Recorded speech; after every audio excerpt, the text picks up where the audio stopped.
Lord, naniniwala ako na magbabago ang mabigat na sitwasyon ko. Lord, thank you for today. Thank you for another day. Maraming salamat sa bagong pagkakataon na ibinigay niyo sa akin. Maraming salamat, Lord, kasi alam ko maraming magandang pangyayari ang mangyayari sa araw na ito.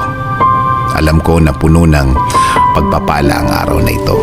Maraming magagandang pangyayari ang ibibigay niyo sa akin.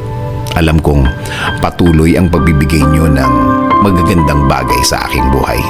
Mas maayos at mas tama kaysa sa mga nagdaang mga araw. I am giving and submitting everything to you, Lord. Ikaw na ang bahala sa aking araw-araw. Patuloy mo akong i-lead sa aking buhay. Patuloy mo akong bigyan ng guidance.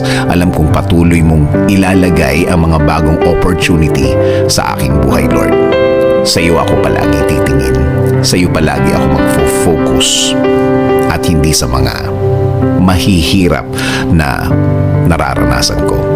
At hindi sa mga sitwasyon na nasa harap ko.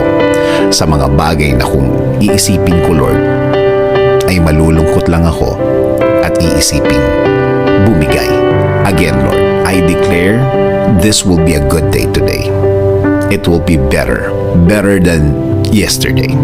Compared sa mga dumaan na mga araw, compared sa mga nangyari noong mga nakaraang araw at panahon. Salamat sa laging pagbibigay ng mga bagong pagkakataon, sa mga new chances, sa mga second chances. Sa plano niyo ako titingin palagi, sa magandang finished product ng plano niyo sa akin. Patuloy niyo akong proteksyonan, patuloy niyo akong i-bless, Lord. Patuloy niyong ilagay ang mga tamang opportunities sa aking way. Patuloy niyo pong ilagay ang mga tamang impluensya sa aking mga dinadaanan, Lord.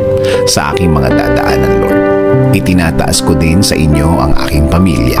Patuloy niyo din silang alagaan. Ilayo niyo po sila sa mga masasama, mga taong may maitim na balak sa kanila at sa akin, Lord. Patuloy niyo silang i-bless ng mga pangangailangan nila, Lord. Pati po ang aking bayan. Kayo na din po ang manguna sa aming bayan. Kayo na po ang magbigay ng dapat para sa aming bansa. Patuloy niyong gawing mas matalino ang mga namumuno ng aming bansa. Patuloy niyo pong i-bless ang Pilipinas. Kayo na po ang bahala sa aking buhay. Kayo na po ang bahala sa aking mga gagawin sa araw na ito. Bless my works, bless my mouth, bless my thoughts, bless the things I'm about to do. Lead me, Lord, today. I will always follow your lead, O God. I will always obey the things your word will say. Kayo na po ang manguna sa akin ngayon at sa mga panahong darating. Salamat Lord sa inyong kabaitan. Patawarin niyo po ako sa mga nagawa kong mali. Alam ko po na kayo po ang Diyos na laging nagbibigay ng second chances sa buhay na ito. In Jesus' name I pray. Amen.